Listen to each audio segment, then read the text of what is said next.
অন্যদিকে ছন্দে ফেরা আউশগ্রামের সভা করলেন আউশগ্রামের দায়িত্বপ্রাপ্ত তৃণমূল নেতা অনুব্রত মণ্ডল। আউশগ্রামের ক্ষোভে মলম দিতে একগুচ্ছ প্রকল্পের আশ্বাস দিলেন অনুব্রত।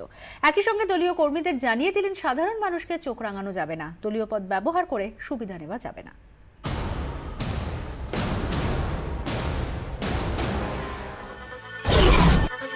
আউশগ্রাম শান্ত, আবার যে যার কাজে গেছেন।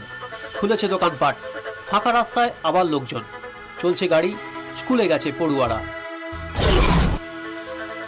কিন্তু সেই শান্তিতে মোটেই ওভার কনফিডেন্ট হতে রাজি নন অনুব্রতরা। পঞ্চায়েত ভোট ঢের দেরি। আউশগ্রাম 1 ও 2 ব্লকে তৃণমূল ছাড়া অন্য কোনো দলের হদিশ পাওয়া দুষ্কর। ঘুষ করারও একই অবস্থা। কিন্তু এই অনুকূল অবস্থাতেও শান্ত আউশগ্রামে থানায় হামলা হয়েছিল। পুলিশেরই দাবি 2000-এর বেশি মানুষ হামলা চালিয়েছে থানায়। এই ঘটনার কার্যকারণ খুঁজতে গিয়ে দলীয় নেতাদের বিরুদ্ধে উঠে এসেছে বেশ কিছু অভিযোগ। কাঠগড়ায় উঠেছে সিপিএমও।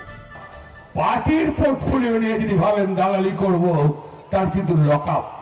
আর চোখ রাঙিয়ে কথা বলবেন না, একবারই না, সরকারি সম্পত্তি ভাঙবেন না।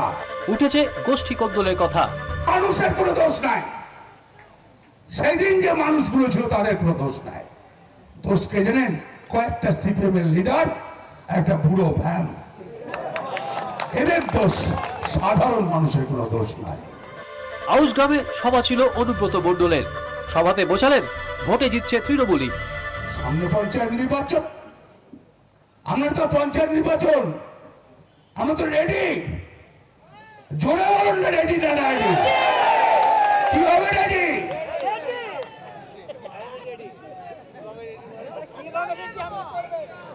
ভোট হবে তো? ঠিক আছে, যাক তাহলে পঞ্চায়েত ভোট হবে। কেউ বললো ভোট হবে না, সেটা আপনাদের ব্যাপার। হ্যাঁ, ওসব ব্যাপার তো আমরা মাথা ঘামাই না। তা ঠিক আছে, আউশগ্রামে উন্নয়নটা করতে হবে। একই সঙ্গে আউশগ্রামের ক্ষোভে মলম দিতে একগুচ্ছ প্রকল্পের আশ্বাস দিয়েছেন অনুব্রত। শুনিয়েছেন উন্নয়নের ফিরিস্তি। ব্যুরো রিপোর্ট, 24 ঘন্টা।